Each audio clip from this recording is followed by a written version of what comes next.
6월 1일 수요일 말씀 묵상입니다. 사무엘상 15장 16절부터 35절까지고요. 요절은 19절입니다.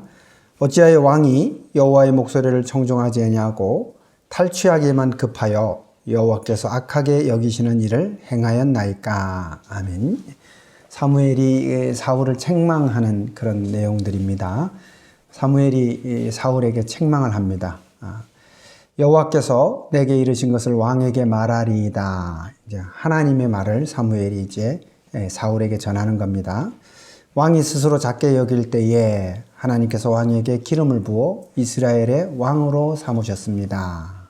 그러니까 사울이 스스로를 작게 여길 때, 즉 겸손할 때에 하나님께서 사울을 높이시고 왕으로 세우셨다는 겁니다. 그리고 이제 책망에 관한 중요한 내용들입니다. 이제 왕을 길로 보내시며 죄인 아말렉을 진멸하되 다 없어지기까지 치라 하셨거늘. 그러니까 이게 이제 하나님의 명령이었습니다. 사울 왕에게 주는 가서 아말렉 사람들을 진멸하라라는 것이거든요. 그래서 하나님께서 왕을 길로 보내셨고 또 그렇게 하도록 하셨습니다. 그런데 이제 사무엘이 여기서 책망하죠. 어찌하여 여호와의 목소리 청종하지 않고 탈취하기만 급하여 여호와께서 악하게 여기시는 일을 행하였나이까. 그러니까 아말렉을 진멸하라고, 이 진멸이라는 건 모든 걸 다 없애라는 거거든요. 심지어 그들의 가축들조차도 어떤 것도 손대지 말고 다 없애라는 겁니다. 그런데 하나님의 말씀을 순종하지 않고 탈취하기만 급급하여, 그러니까 이제 일종의 전리품이죠. 보니까 양들을 보고 소들을 보니까 가축들을 보니까 탐이 났던 겁니다.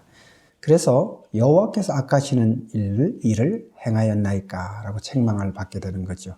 사울이 이 사무엘의 책망에 대해서 변명을 합니다. 나는 실로 여호와의 목소리를 청종하여 아말렉 왕 아각을 끌어왔고 아말렉 사람들을 진멸하였으니, 나는 실로 진실로 하나님 목소리를 청종했다는 겁니다. 그 전쟁했고 가서 아말렉 왕, 상징적이죠. 왕을 끌어왔고 또 아말렉 사람들을 진멸했습니다. 다만 좋은 것으로 길갈에서 여호와께 제사하려고 양과 소를 끌어온 것입니다. 라는 것이죠.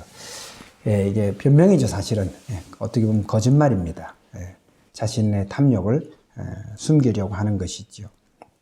사무엘이 이렇게 책망합니다. 여호와께서 번제와 제사를 그의 목소리 청종하는 것보다 좋아하시겠습니까? 라고 하죠. 왕이 여호와의 말씀을 버렸으므로 여호와께서도 왕을 버려 왕이 되지 못하게 하셨나이다. 라고 책망하는 것입니다. 우리는 이 장면에서 사울이 탐욕으로 하나님의 말씀을 저버리고 변명하는 것을 볼 수 있습니다. 이 모습은 마치 여리고를 점령할 때에 아간이 죄를 지어서 아이성 전쟁에서 이스라엘이 패하는 것을 되돌아보게 하는 그런 장면이 있죠. 탐욕 때문에 이스라엘을 멸망의 길로 빠뜨리는 겁니다. 성도 여러분, 탐욕 때문에 하나님을 저버리지 마십시오. 하나님의 말씀을 세상의 욕심과 바꾸지 마십시오. 세상의 욕심 때문에 하나님을 놓치는 것은 지혜로운 일도 아니고 현명한 일도 아닙니다. 오히려 하나님 앞에 죄악인 것입니다.